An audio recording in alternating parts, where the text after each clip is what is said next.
যেন আমাদেরকে সেভ করার জন্য দ্বিতীয়বার ডেটে যেন আমাদের কোনো মুসলিম ভাই বিদেশে কাজে গিয়ে যেন মর্মাহত না হতে হয়।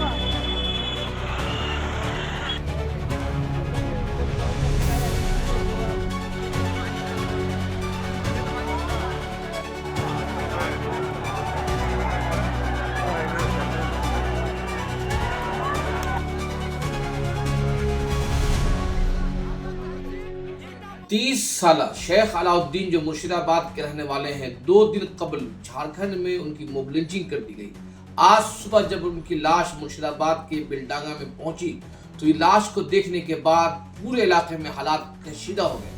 झारखंड में मुहाजिर मजदूर की मौत के बाद हालात इस कदर कशीदा हो गए कि मुर्शिदाबाद के कौमी शाहराह नंबर 12 और बेलडांगा रेलवे स्टेशन को मुजाहिरीन ने बंद कर दिया, जिसके बायस सड़क और रेलवे दोनों से राब्ता कर लिया। शेख मोहम्मद अलाउद्दीन 30 साल के थे। वो झारखंड में कई बरसों से फेरी का काम करते थे। खानदान का इल्जाम है उन्हें पहले तशद्दुद का निशाना बनाया गया और फिर उनकी लाश को फांसी पे लटका दिया गया, और इसका मकसद ये था कि ताकि ये तासुर दिया जा सके कि ये अलाउद्दीन ने खुदकुशी की है। मकतूल की वालदा ने इल्ज़ाम लगाया कि अलाउद्दीन ने आखिरी मरतबा फ़ोन कॉल करके बताया था कि यहाँ हालात ख़राब हैं, उन्हें धमकियाँ दी जा रही है, उन्हें तशद्दुद का निशाना बनाया जा सकता है। आज सुबह जैसे ही लाश पहुंची, मुजाहिरीन ने टाड़ जलाना शुरू कर दिया और ट्रेनें रोक दी गई और ट्रैफिक जाम हो गया। इसकी वजह से मुसाफिरों को सख्त परेशानी का सामना करना पड़ा। वज़ीर आला ममता बनर्जी नॉर्थ बंगाल के दौरे पर आज जाने वाली हैं। उससे कबल आज उन्हें ममता बनर्जी ने पूरे वाक़यात पर रद्द-ए-अमल देते हुए कहा कि महाजिर मजदूर के साथ, बंगाल के महाजिर मजदूरों के साथ झारखंड, उत्तराखंड और उड़ीसा में जो कुछ हो रहा है वो इंतहाई अफसोसनाक है। हम इस वाक़े की मज़म्मत करते हैं।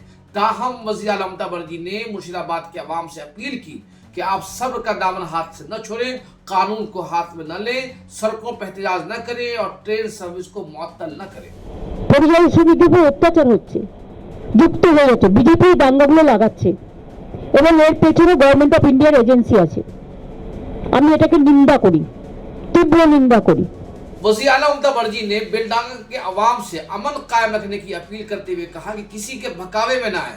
ममता बनर्जी ने कहा कि बंगाल हमेशा गंगा जमनी तहजीब और मजहबी आहमंगी का मरकज रहा है। वज़ीर आला ने इल्ज़ाम लगाया कि बंगाल में जानबूझकर दंगा कराने की कोशिश की जा रही है और इसके पीछे बीजेपी और सेंट्रल गवर्नमेंट की एजेंसियां काम कर रही है। वज़ीर आला ने कहा कि आखिर किसके इशारे पे मुल्क के बाहर बंगाली मजदूरों को तशद्दुद का निशाना बनाया जा रहा है। आखिर दूसरी रियासतें बंगाली महाजिर मजदूरों को सिक्योरिटी फराहम क्यों नहीं कर रही है और मोब लिंचिंग करने वालों के खिलाफ कार्रवाइयां क्यों नहीं होती है। वहीं इस पूरे मामले पर सियासत भी सरगर्म हो गई है। बीजेपी के लीडर, जो अपोजिशन लीडर है असेंबली में, शुभेंदु अधिकारी ने मुजाहिरीन के खिलाफ कार्रवाई करने की अपील की, लेकिन शुभेंदु अधिकारी शेख अलाउद्दीन के खानदान, उनके लोगों के साथ हमदर्दी का इजहार करने की जरूरत तक महसूस नहीं की है। जबकि कांग्रेस के अधीर रंजन चौधरी ने कल ही मुर्शिदाबाद बेलडांगा जाकर मकतूल की वालदा से मुलाकात की और हुकूमत से मुतालबा किया कि शेख अलाउद्दीन की मां को और ख़ानदान को मुआवजा दिया जाए और इस पूरे मामले में बंगाली मजदूरों की हिफाजत की और सिक्योरिटी को यकीनी बनाया जाए। उन्होंने कहा कि इसको बड़ी तहरीक के तौर पर लेने की ज़रूरत है ताकि बंगाली मजदूरों की जान बचाई जा सके। बेलडांगा में जो कुछ हो रहा है और जो मोब लिंचिंग के वाक़यात हो रहे हैं, इस वाक़े ने कई सवालात खड़े कर दिए हैं। पहला सवाल ये है, क्या माइग्रेंट मजदूर अपने ही मुल्क में महफूज हैं? दूसरा सवाल ये है कि क्या मुतअस्सर खानदान को इंसाफ मिल पाएगा? हम इस पूरी खबर पर नजर रखे हुए हैं। आप हमारे साथ रहें। आप देख रहे हैं इंसाफ न्यूज़ ऑनलाइन। बहुत बहुत शुक्रिया।